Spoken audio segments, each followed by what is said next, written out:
प्रश्न, एक forward bloc की स्थापना किसने की थी? A. Subhash Chandra Bose, B. Sardar Vallabh Bhai Patel, C. Rabindranath Tagore, D. Mahatma Gandhi. आपका सही जवाब है A. Subhash Chandra Bose. Important points.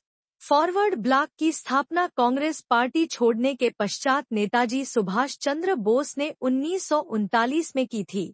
उन्होंने दिल्ली चलो एवं तुम मुझे खून दो मैं तुम्हें आजादी दूंगा का नारा भी दिया था।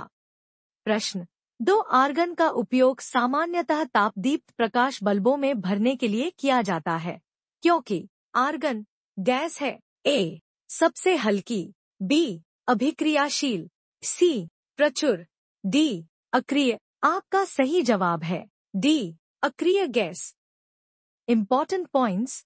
आर्गन गैस एक अक्रिय गैस है जिसका उपयोग बिजली के बल्बों में टंगस्टन फिलामेंट के क्षरण को रोकने हेतु किया जाता है। प्रकाश बल्बों में आर्गन का उपयोग टंगस्टन फिलामेंट के वाष्पीकरण को रोकता है, जिसके परिणामस्वरूप प्रकाश बल्ब के जीवन में वृद्धि होती है। प्रश्न, 3 पिक्सल क्या है? ए. एक कंप्यूटर प्रोग्राम, बी. किसी चित्र का सबसे छोटा विभेद हिस्सा, सी. द्वितीयक मेमोरी में संग्रहित एक चित्र, डी. एक प्रोग्रामिंग लैंग्वेज। आपका सही जवाब है बी. किसी चित्र का सबसे छोटा विभेद हिस्सा। Important points. एक छवि में सबसे छोटे अविभाज्य खंड होते हैं जिन्हें पिक्सल कहा जाता है। प्रत्येक पिक्सल में एक क्षमता होती है जिससे अक्सर पिक्सल तीव्रता के रूप में जाना जाता है। पिक्सल माप की एक सार इकाई है जिसका कोई विशिष्ट आकार नहीं होता है। प्रश्न, 4 किसने नौरोज नामक प्रसिद्ध फारसी त्योहार की शुरुआत की थी? A. Nasiruddin Mahmud, B. Ghiyasuddin Balban, C. Shamsuddin Kayumars, D. Bughra Khan. आपका सही जवाब है B. Ghiyasuddin Balban. Important points. Ghiyasuddin Balban ने पहले नौरोज के प्रसिद्ध फारसी महोत्सव की शुरुआत की थी। नौरोज ईरानी व फारसी का नव वर्ष है जो बसंत का पहला दिन होता है। बाद में मुगल बादशाह आलमगीर औरंगजेब ने नौरोज उत्सव को समाप्त कर दिया। प्रश्न, 5 साइमन कमीशन के बहिष्कार का मुख्य कारण क्या था? ए. इस आयोग से संबंधित लाठी चार्ज में लाला लाजपत राय गंभीर रूप से घायल हो गए थे, बी. इसके चेयरमैन सर जॉन साइमन थे, सी. इस आयोग के सभी सदस्य अनुभवी नहीं थे, डी. इस आयोग के सभी सदस्य ब्रिटिश थे। आपका सही जवाब है डी. इस आयोग के सभी सदस्य ब्रिटिश थे। Important points. भारतीय संवैधानिक आयोग जिसे साइमन कमीशन के नाम से भी जाना जाता है, सर जॉन साइमन की अध्यक्षता में संसद के 7 सदस्यों का एक समूह था।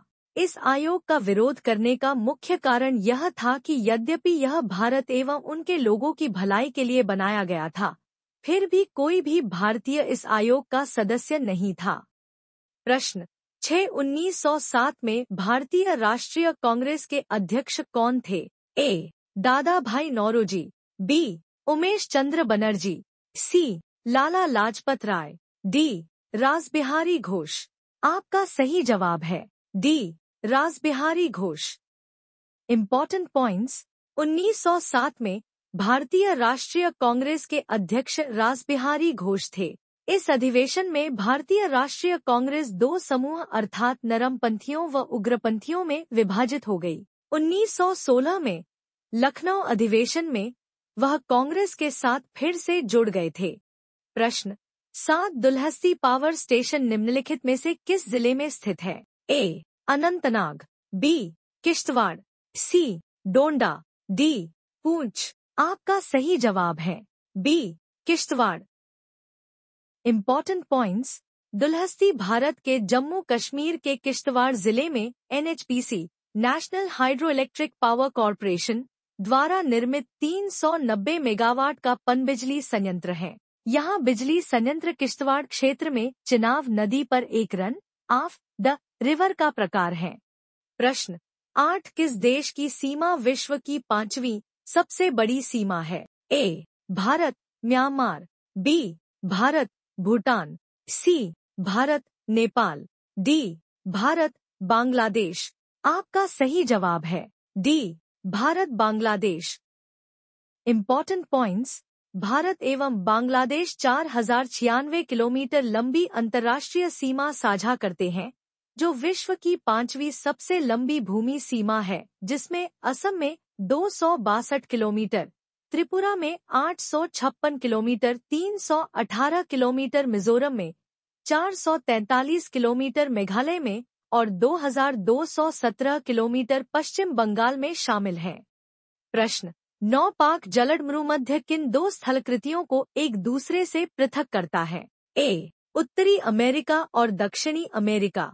बी. मलय प्रायद्वीप और इंडोनेशिया का सुमात्रा द्वीप। सी. भारत और श्रीलंका। डी. अफ्रीका और यूरोप। आपका सही जवाब है सी. भारत और श्रीलंका। Important points. पाक जलमरूमध्य भारत श्रीलंका के बीच एक जलमरूमध्य है। यहाँ उत्तर पूर्व में बंगाल की खाड़ी को और दक्षिण पश्चिम में मन्नार की खाड़ी से जोड़ती है। प्रश्न। 10 पौधों में इनमें से कौन से पोषक तत्व मिट्टी से प्राप्त होते हैं? ए. नाइट्रोजन। बी. हाइड्रोजन। सी. कार्बन। डी. ऑक्सीजन। आपका सही जवाब है ए. नाइट्रोजन। Important points. मृदा पोषक तत्वों का एक प्रमुख स्रोत है जो पौधों के विकास के लिए आवश्यक है। 3 मुख्य पोषक तत्व नाइट्रोजन, फास्फोरस, पोटेशियम है। यह तीनों पोषक तत्व मिलकर एनपीके नाम से जाने जाते हैं। अन्य महत्वपूर्ण पोषक तत्व कैल्शियम, मैग्नीशियम एवं सल्फर है। प्रश्न। 11 भारतीय अंतरिक्ष अनुसंधान संगठन इसरो ने किस वर्ष में भारत के पहले मानवयुक्त अंतरिक्ष मिशन को शुरू करने का लक्ष्य निर्धारित किया था? ए. 2024। बी. 2025। सी. 2022। डी. 2027। आपका सही जवाब है सी. 2022। Important points. भारत के अंतरिक्ष एजेंसी के अनुसार 4 अंतरिक्ष यात्री उम्मीदवारों को इसके पहले मानव मिशन के लिए चुना गया है, जिसे 2022 तक लॉन्च करने का लक्ष्य रखा गया था। भारत को अंतरिक्ष में लोगों को भेजना में सक्षम दुनिया के चौथे राष्ट्र के रूप में संयुक्त राज्य अमेरिका, रूस व चीन में शामिल होने की उम्मीद है। प्रश्न। 12 यूनेस्को के अनुसार एलोरा की गुफाओं में कुल कितनी गुफाएं हैं? ए. 34। बी. 36। सी. 32। डी. 38। आपका सही जवाब है ए. 34 गुफाएं। Important points. 34 गुफाएं चरण नंदरी पहाड़ियों के ऊर्ध्वाधर खोदी गई संरचनाएं हैं। यह गुफाएं हिंदू, बौद्ध एवं जैन धर्म को समर्पित है, जिसमें 17 हिंदू गुफाएं, 12 बौद्ध गुफाएं एवं 5 जैन गुफाएं सम्मिलित है। एलोरा की गुफाओं को 1983 में यूनेस्को की विश्व धरोहर स्थल के रूप में नामित किया गया था। प्रश्न। 13 वन्य जैव विविधता संस्थान IFB किस राज्य में स्थित है? ए. केरल। बी. जम्मू कश्मीर। सी. राजस्थान। डी. हैदराबाद। आपका सही जवाब है डी. हैदराबाद। Important points. भारतीय वन्य जीव संस्थान देहरादून उत्तराखंड भारत में स्थित है। यह चंद्रबनी में स्थित है, जो देहरादून के दक्षिणी जंगलों के समीप है। अगर आप इस चैनल पर नए हैं तो चैनल को सब्सक्राइब कर बेल आइकन प्रेस करें। धन्यवाद। प्रश्न। 14 एशिया का पहला नाभिकीय रिएक्टर इनमें से कौन सा था? A. Cyrus. B. Dhruva. C. Zerlina. D. Apsara. आपका सही जवाब है डी. अप्सरा। Important points.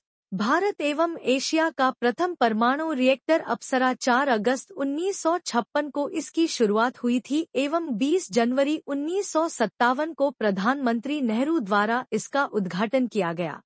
प्रश्न। 15 इनमें से कौन सा असम का पारंपरिक शास्त्रीय नृत्य है? ए. कथक। बी. छऊ। सी. सत्रिया नृत्य। डी. बिहू। आपका सही जवाब है सी. सत्रिया नृत्य। Important points. सत्रिया नृत्य असम का शास्त्रीय नृत्य है जो सत्रिया संस्कृत का प्रतिनिधित्व करता है, जो असम के धार्मिक व सांस्कृतिक ताने बाने का आधार है। यह 8 प्रमुख शास्त्रीय भारतीय नृत्य परंपराओं में से एक है। प्रश्न 16 धन विधेयक किसके द्वारा प्रस्तावित किया जा सकता है? ए. केवल लोकसभा में, बी. केवल राज्यसभा में, सी. संसद के किसी भी सदन द्वारा, डी. न तो लोकसभा द्वारा न ही राज्यसभा द्वारा। आपका सही जवाब है ए. केवल लोकसभा में। Important points.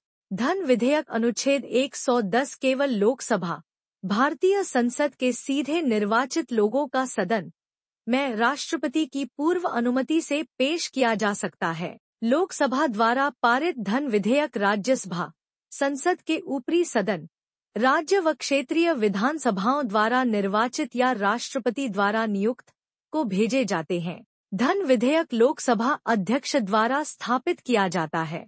प्रश्न 17 फॉर्माल्डिहाइड का प्रयोग इनमें से किस विकल्प में किया जाता है? ए. इत्र, बी. अग्निशामक, C. Refrigerator, D. Air condition. आपका सही जवाब है ए. इत्र। Important points. परफ्यूम में फॉर्माल्डिहाइड का उपयोग किया जाता है। इसे कभी कभी परीक्षण के रूप में सुगंध में मिलाया जाता है। प्रश्न 18 भारतीय संविधान का इनमें से कौन सा अनुच्छेद राष्ट्रपति के कार्यकाल से संबंधित है? ए. अनुच्छेद 54, बी. अनुच्छेद 55, सी. अनुच्छेद 53, डी. अनुच्छेद 56। आपका सही जवाब है डी. अनुच्छेद 56। Important points. अनुच्छेद 56 राष्ट्रपति के पद के कार्यकाल से संबंधित है। इसमें राष्ट्रपति अपने पद ग्रहण करने की तारीख से 5 वर्ष की अवधि के लिए पद धारण करता है। प्रश्न 19 भारतीय संविधान का अनुच्छेद 280 इनमें से किससे संबंधित है? ए. निजता, बी. वित्त आयोग, सी. शिक्षा, डी. समानता। आपका सही जवाब है बी. वित्त आयोग। भारत की संविधान के अनुच्छेद 280 में दिए गए प्रावधानों के अनुसार भारत के राष्ट्रपति वित्त आयोग का गठन कर सकते हैं एवं राज्य सरकारों व केंद्र सरकार के बीच एवं राज्यों के बीच वितरण पर अपनी सिफारिश देते हैं। प्रश्न 20 भारत की पहली इलेक्ट्रिक ट्रेन किस वर्ष शुरू की गई थी? ए. 1920, बी. 1940, सी. 1925, डी. 1950। आपका सही जवाब है सी. 1925। भारत में पहली इलेक्ट्रिक ट्रेन 3 फरवरी 1925 को बॉम्बे वीटी कुर्ला हार्बर के बीच चली थी। इस ट्रेन को 500 वोल्ट डीसी से विद्युतीकृत किया गया था।